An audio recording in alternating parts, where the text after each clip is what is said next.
Sorry என்னால் எழுந்து நின்று பேச முடியல. ஒரு டிஸ்க் சர்ஜரி, ஸ்பைனல் டிஸ்கில் ஒரு சர்ஜரி பண்ணி இப்போ தான் ரெக்கவர் ஆகிட்டுருக்கேன். Once upon a time in Madras வந்து ரொம்ப க்ளோஸ் டு மை ஹார்ட் இந்த படம். எதுக்குன்னா டெஃபினட்டாக இந்த படத்தை பார்த்ததுக்கப்புறம் பார்க்குறது 100 பேர் பார்த்தா ஒரு 10 பேர்த்துலையாவது அவங்க லைஃப்பில் ஒரு சில சேஞ்சஸ் அவங்க பண்ணிப்பாங்க. அந்த மாதிரி சில விஷயங்களை இலைமறை காய்மறையாக சொல்லியிருக்காங்க இந்த படத்தில். ரொம்ப சட்டிலாக, ரொம்ப அழகாக அதை போர்ட்ரே பண்ணியிருக்காங்க. ஸோ இந்த மொத்த படத்துலேயே எங்களோட போர்ஷன் மட்டும்தான் கொஞ்சம் ப்ரீஸியாக இருக்கும்.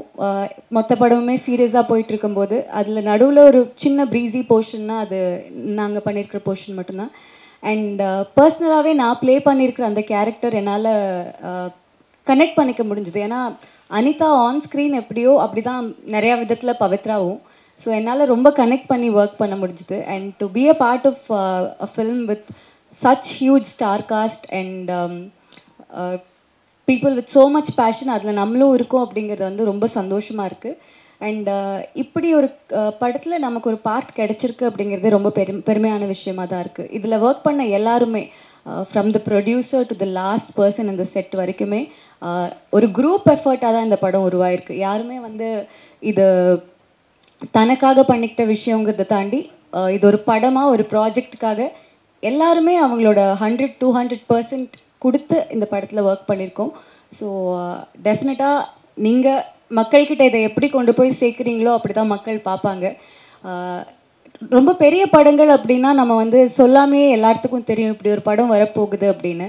பட் இந்த மாதிரி ஒரு குரூப் எஃபர்ட்டாக ஒரு ஆன்சம்பிள் காஸ்ட் அண்ட் க்ரூ இருக்கிற படங்களை வந்து மக்கள்கிட்ட கொண்டு போய் சேர்க்கக்கூடிய பவர் உங்ககிட்ட தான் இருக்குது.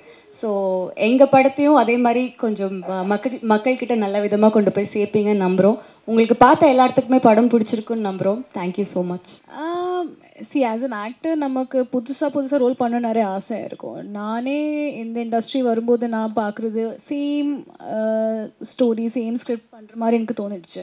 ஸோ சார் இந்த கதை சொல்லும்போது அஃப்கோர்ஸ் என் மனசில் எனக்கு தோணுச்சு ஆடியன்ஸ் எப்படி பார்ப்பாங்க. பிகாஸ் ஆடியன்ஸ்க்கு நான் இது வரைக்கும் பண்ணுற படம் தே ஹேவ் அன் இமேஜ்.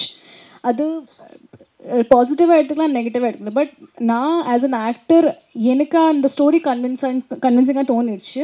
அதுவும் தாண்டி டிரெக்டர்கிட்ட I had trust like he will take it properly. So and I think actually நீங்கள் தான் என்கிட்ட சொல்லணும் உங்களுக்கு எப்படி பிடிச்சிருக்கா? தேங்க்யூ. Director sir. சார் படத்தில் வந்து ஒரு பார்ட் வந்து ஜாதி சம்மந்தமாக ஒரு விஷயம் வச்சுருக்கீங்க.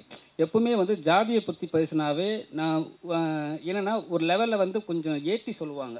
ஆனால் நீங்கள் சட்டெல்லாம் சொல்லியிருக்கீங்க. ஆனால் வந்து அந்த ஜாதி பெருமையை காட்டுறதுக்காக ஒருத்தர் சொல்கிற போது இந்த இடத்துல அந்த சோஷியல் இஷ்யூ இங்கே நிறைய இருக்குது. சரிங்களா? அது ஏதாவது உங்களுக்கு வந்து பாதிக்குமா?